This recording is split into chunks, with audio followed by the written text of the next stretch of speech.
အဲဒီကသူ့ရဲ့ညာဘက်မျက်လုံးကိုပိတ်လိုက်ပါတယ်နောက်တစ်စက္ကန့်မှာပဲအမျိုးသမီးတစ်ယောက်ရဲ့ခန္ဓာကိုယ်ဟာအလိုလျောက်လည်ပတ်နေတာကိုမြင်လိုက်ရတဲ့သူကတော့စိတ်ချောက်ချပြီးထင်ရောက်ထင်မှားဖြစ်နေတယ်လို့ထင်ခဲ့ပေမဲ့လေထဲကရေမွေးနှမ်းကြောင့်ဒါဟာအစစ်အမှန်ဆိုတာသူသိလိုက်ရပါတယ်အဲဒီနောက်လမ်းသွားလမ်းလာတစ်ယောက်ဟာရုတ်တရက်စက္ကူအယုတ်ဖြစ်ပြောင်းလဲသွားပြန်တဲ့ဒီထူးဆန်းတဲ့မြင်ကွင်းကသူ့ကိုကြောက်ရွံ့စေတယ်လို့စူးစမ်းလိုစိတ်လည်းဖြစ်ပေါ်စေပါတယ်သူညာဘက်မျက်လုံးကိုထပ်မံပိတ်ကြည့်တဲ့အခါလမ်းပေါ်ကလူတွေဟာ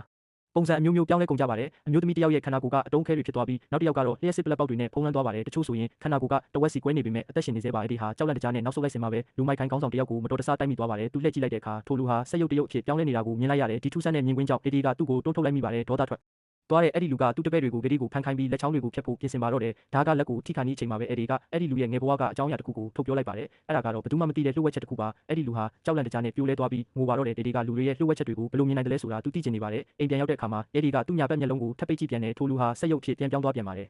တန်မဏိကိုယ်ထဲမှာတော့ကောင်လေးတစ်ယောက်ရက်နေပါတယ်နောက်တစ်စက္ကန့်မှာအဲ့ဒီဟာထိုလူရဲ့နှဆိုင်နဲ့မှတ်ညံတွေကိုဝင်ရောက်သွားပါတယ်အဲ့ဒီလူအသက်9နှစ်အရွယ်မှာဒဇင်နဲ့ကစားပေါ်ရဲ့လက်ချောင်းကိုမတော်တဆဖျက်မိခဲ့ပါတယ်အဲ့ဒီအဖြစ်ရှိစိတ်ဟာသူ့တစ်သက်လုံးခြောက်လန့်နေခဲ့တာပါအဲ့ဒီကသူ့နှလုံးသားထဲကနှဆိုင်နဲ့တန်ရာကိုကုသပေးလိုက်ပါတယ်စက်ရုပ်ကြီးဟာပြိုကွဲသွားပြီးကောင်လေးဟာနောက်ဆုံးမှာတော့လွတ်မြောက်သွားပါပြီအဲ့ဒီမှာဘာကြောင့်ဒီလိုစွမ်းရည်ရှိနေတာလဲဆိုတာသင်သိချင်ပါသလား